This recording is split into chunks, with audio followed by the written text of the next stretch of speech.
En cuanto a la fuente dual, debe permitirnos variar el voltaje hasta al menos más o menos 15 voltios, lo cual vamos a probar a continuación. Ups, ya ahí.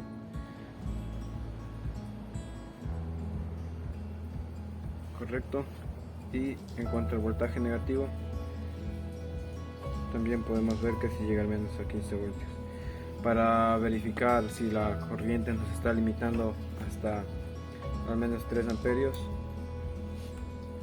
vamos a conectar una resistencia de 4.7 ohmios a 10 vatios.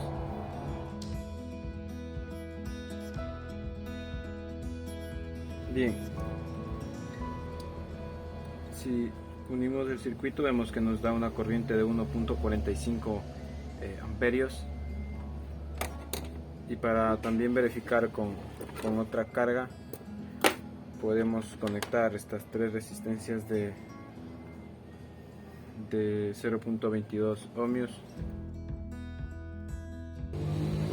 Vamos a conectarla en serie para poder ver cómo va variando la corriente. Listo. Entonces, si medimos con las tres resistencias, nos da 2.58 amperios. Si consideramos solamente dos, nos da una corriente de 2.75, y si consideramos la resistencia, solamente una resistencia, nos limita hasta 2.83 amperios. Para la medición de corriente también podemos considerar la parte negativa de la fuente. Si consideramos las tres resistencias en serie, podemos ver que nos da un amperaje 2.5. Si consideramos solo dos, de un amperaje de 2.65, y si solo consideramos una resistencia, nos da un amperaje de 2.7 amperios. Bien, ahora se va a hacer una demostración del funcionamiento de la fuente de alimentación y el acondicionador de señal. Para ello, lo que se requiere es una alimentación tanto positiva como negativa.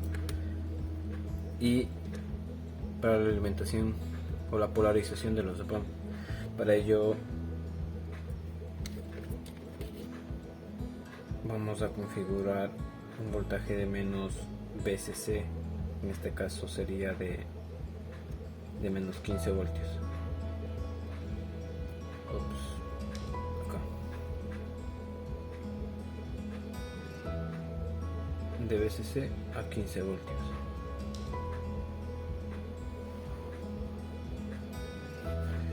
De la misma manera, en cuanto al voltaje negativo, se requiere menos 15 voltios para la polarización de los op-amp, de los amplificadores operacionales. El blanco es el positivo y vamos a proceder a alimentarlo, y el negativo es el azul. Tenemos más VCC y menos VCC.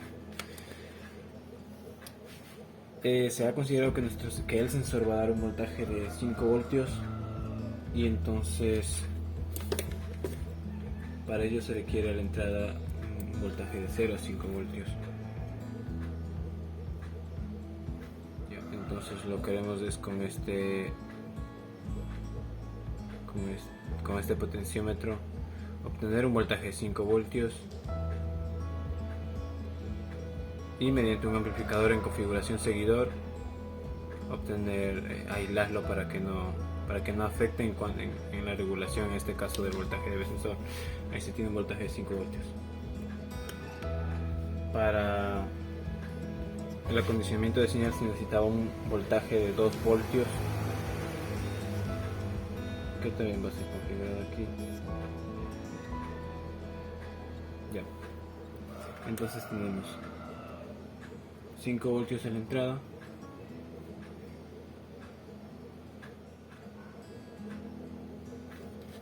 y la salida en este caso está dada en esta posición mediante el cable, en este caso rojo, el jumper rojo que nos va a dar la salida.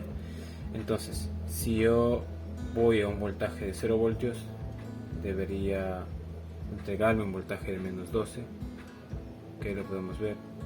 Si yo subo y si mido el voltaje acá en el voltaje de sensor, tenemos un voltaje de 0.3. Si yo subo hasta un voltaje de 2.5, debería darme un voltaje de aproximadamente 0,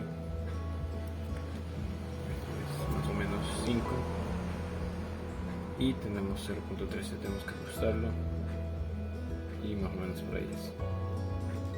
Si yo aumento el potenciómetro del sensor hasta los 5 voltios, debería darme 12 voltios en este caso, que se presentaron en el multímetro, y tenemos un voltaje de 4.98 que por lo general estarlo calibrando muy seguido. Listo, y de esta manera podríamos evidenciar ya el funcionamiento en este caso de la fuente de alimentación junto con el acondicionador de señal alimentado por la fuente en este caso.